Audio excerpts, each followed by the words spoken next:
Ano yan kuya? Munggo. Ano po? Munggo. Balatong. Balatong. Balatong tsaka banli. Ano tawag dyan? Binlad. Bilid. Binlid oh. Sa Kapampangan, binlad mga kabukid. Pagkain po ba ng itik yan? Ba? Ayos pala ya. Pagkain ng itik mga kabukid, balatong. Sa Tagalog, munggo. Tapos yung, hinahalo-halo. Nakatuog na, ano? Pinatubo mo ba talaga yan? Hindi po niya, balat. Ah, balat lang. Tapos yung iba, may may laman, ano? Nahihingi lang namin kasi. Ah, nahingi lang pala. Malaking menos, ano? Tapos, ayan, nakawala na, mga aboy. Pinuntahan ka na, kuya. Ito yung pagkain ng itik ni kuya. Munggo na nahihingi lang pala, mga kabukid. Yung balat lang. Tapos, siyempre, yung iba may laman, ano? Ayun, may tubo, eh. Di ka nagpapakain ng, palay? Napakain ito, kaya nga, kabahan pala eh. Mahal, ano? Ay, oo nga pala, ano? Kaya pala, ito yung alternate na pagkain nila. Mahal nga pala yung palay, hindi kayang bilhin. Akala ko, kuya, yan mo. Papakawalan mo, hindi pala. Ito yung pagpapaka... Wala bang itlog yan, kuya? Wala pa?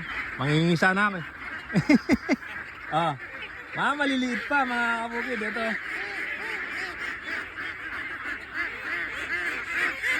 Ito yung pagkain nila, nahihiya pa. O, yan. Gustong gusto pala nila to, kuya. Oh? Ayan na. Pinagkaguluhan na.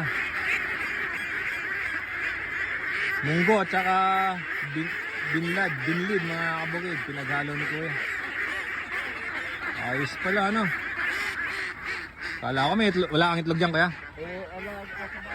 Nasa bahay. Mamumuraot na naman si kabukid. Hindi po, kaibigan natin yan, si kuya.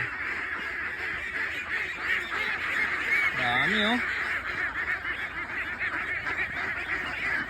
Gustong gusto pala nila, ano?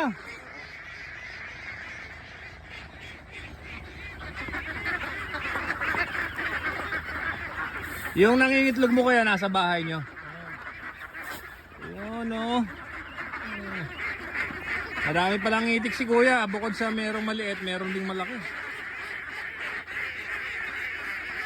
Kung gusto nila, mas magandang hanap buhay ito mga kabukid. Kaso, pagka ganitong nasa pastulan ka, medyo mahirap din. Pagka naman nasa poultry ka, mabigat sa bulsa. Pero yung pino-poultry kuya, ano lang, no?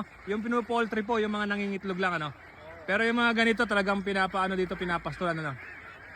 O, yun pala yung diskarte.